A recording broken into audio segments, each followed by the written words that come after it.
Imagine being a teenager sitting in a hot auditorium in 1970, listening to presenters talk about a brand new high school experience that will soon be available to you and your classmates.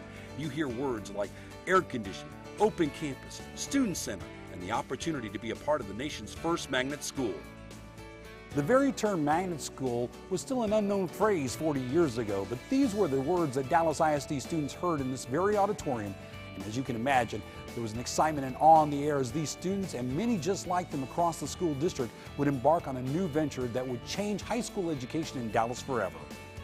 A very innovative program that offered programs that had never been offered in the Dallas Independent School District and in very few places in the whole United States. Why was Skyline needed?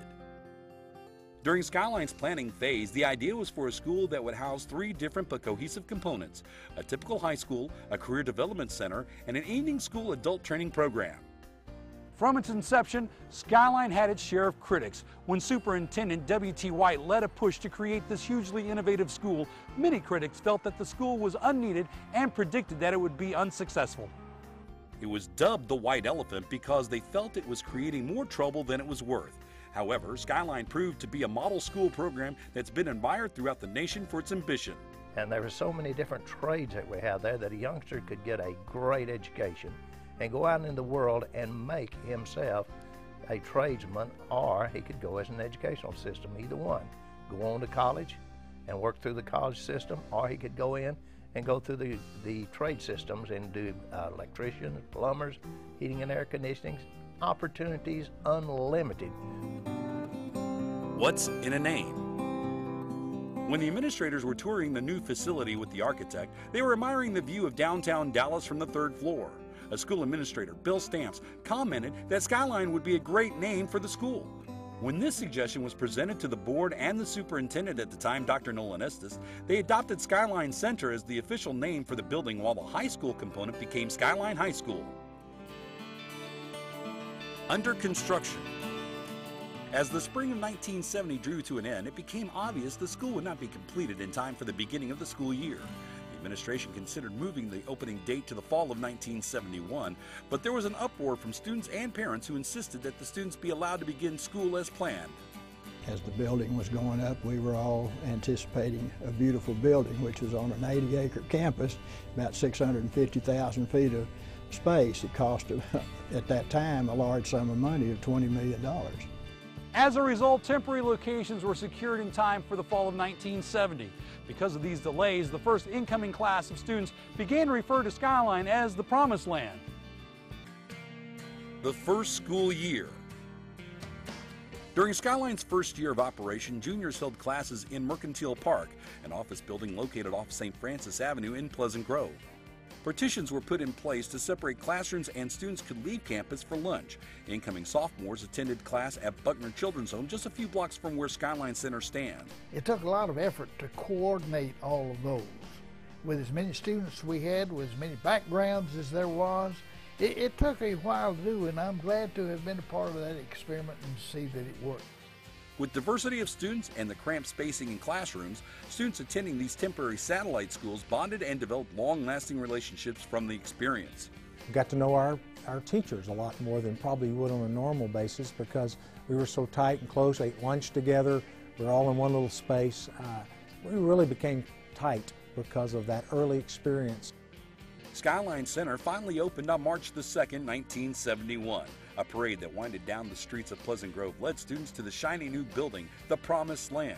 Excitement and anticipation was in the air. As students surrounded the front of the building, the opening day ceremonies began.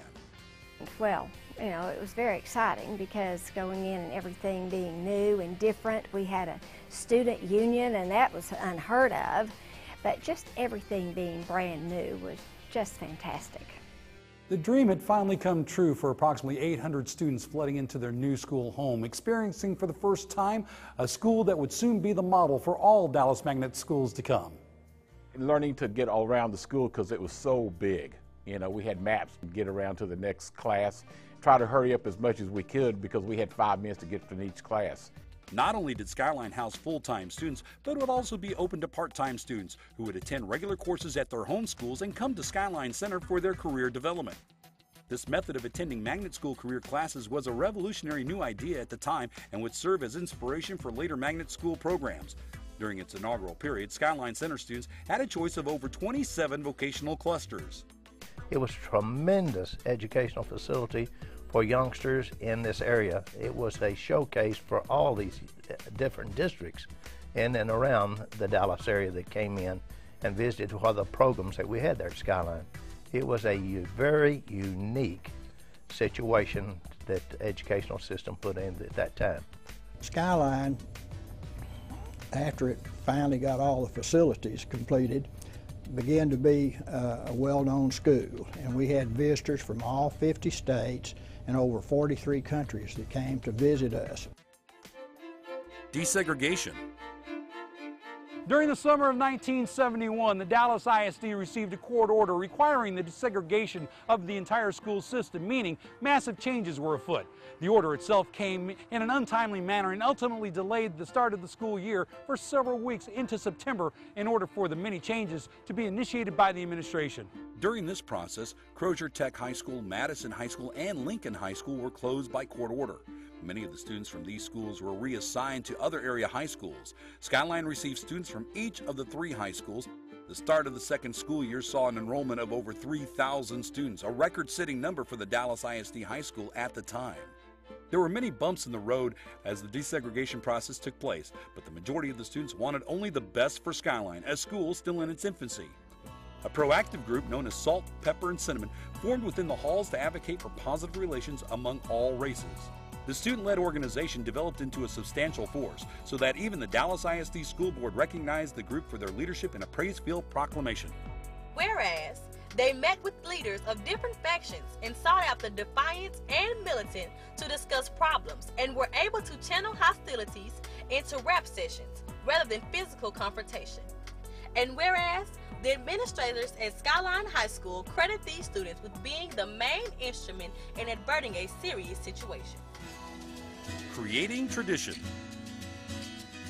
Through it all, the first graduating class of 1972 preserved and had the honor of developing several of Skyline's traditions, traditions that still exist today.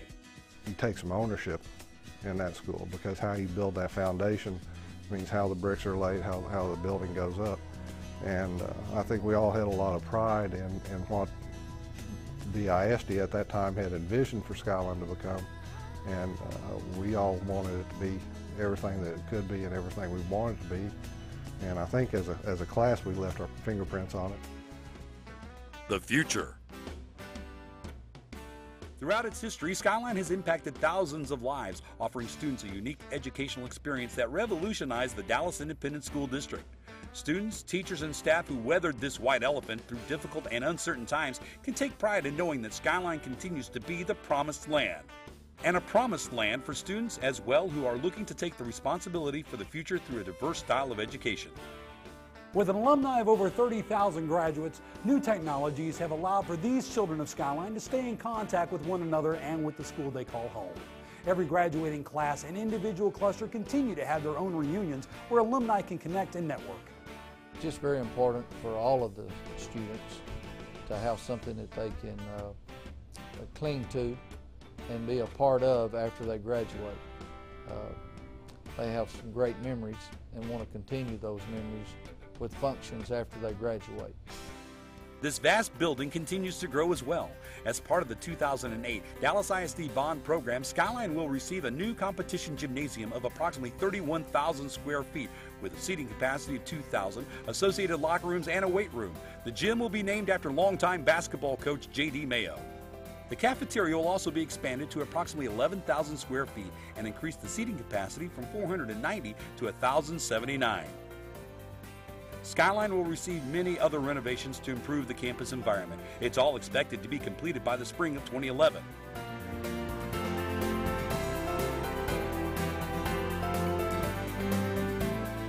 I was introduced to different cultures. I was introduced to hard work, consistency. I was introduced to a lot of strong characters in those teachers. I was introduced to people who were different, but were okay because of their differences. They just were different. Many times, young people coming into Skyline, you know, they're young teenagers, and they don't realize one of the greatest track stars in the world was Michael Johnson, 1986 Skyline graduate. We've just had a lot of success stories that these youngsters can draw strength from. Skyline High School is a place that really fosters learning and imagination, and really encourages people to kind of stretch out and do some things that are maybe not considered mainstream. The camaraderie and the friendships I made makes me smile. I still keep in contact with a lot of my friends, and I cherish them very much. I went to The Ohio State University, which has 58,000, but because Skyline was so big, and to me it was kind of like a little junior college, that by the time I got to college, I wasn't intimidated by its size, I wasn't intimidated by the classrooms, and I had learned at Skyline to take advantage of everything a big school has to offer. The faculty and the administration were so passionate about this new concept of the clusters and the applied talents and how we could study. There just seemed to be a spirit of total passion and commitment to that idea, and it was played out in students like me. More than just a high school.